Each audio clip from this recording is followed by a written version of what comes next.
China is Russian President Vladimir Putin's first overseas destination since the start of his fifth term in office. In fact, he arrived in Beijing just hours ago for his two-day China trip there. We're joined by Professor Joel Atkinson for more. Welcome back. Hi, it's nice to be with you.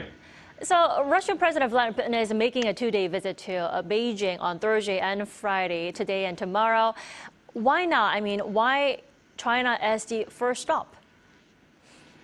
Yes, Putin-Xi are meeting again. Xi has actually met with Putin more than 40 times, more than twice as many as any other leader. Xi visited Moscow last year in March after he began his third term, and then Putin visited Beijing in October. Now Putin is coming to China again. As you mentioned, the timing relates to Putin starting his new term. Xi Jinping showed the courtesy of making his first foreign visit of his new term to Russia, and given how much Putin relies on his support, it's unimaginable that he wouldn't return that respect. It's also the 75th anniversary of the People's Republic of China establishing diplomatic relations with the Soviet Union. Putin will apparently be attending a celebratory gala. And then, of course, there's Russia's ongoing invasion of Ukraine. Russia is under considerable pressure from the West and could not sustain its war without considerable material and diplomatic support from China. So there's an ongoing need there to show Russia-China solidarity with such visits.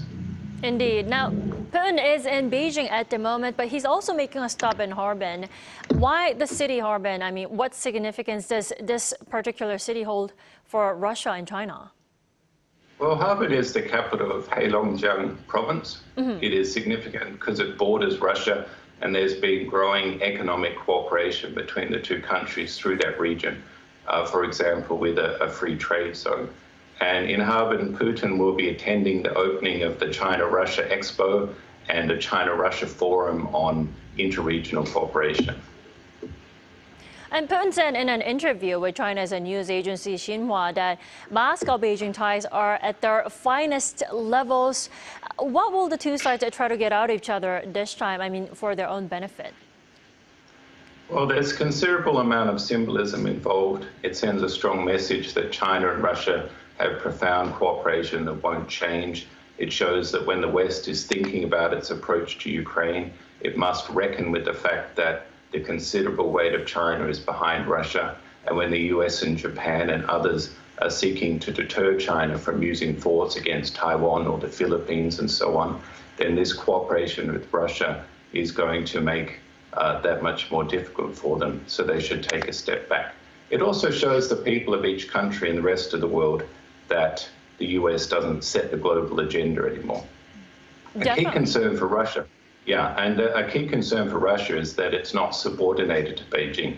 Xi Jinping will be scrupulous in showing kind of courtesy and respect to Putin as an equal. And for its part, Beijing wants to maintain some, what you could call plausible deniability in terms of its support for Russia's war. There is considerable, what I would describe as disinformation surrounding this visit, to the effect that China feels caught between what Russia is doing and its desire for good relations with the West and a stable world order, the implication being that the West should not push China further into Russia's arms.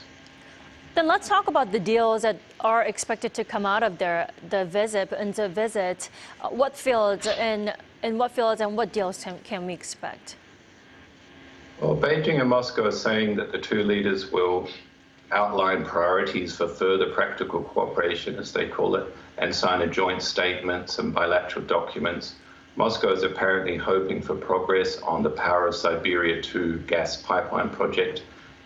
Any public acknowledgement of increased flow of advanced Russian aerospace and nuclear tech to China would be significant, as would China saying it will step up support for the war. Perhaps more likely than that is they'll make a statement on what the solution to Ukraine should look like in a way that will favor Russia but be probably unacceptable to Ukraine. And no doubt they'll have things to say about Gaza, Taiwan, a multipolar world, and so on.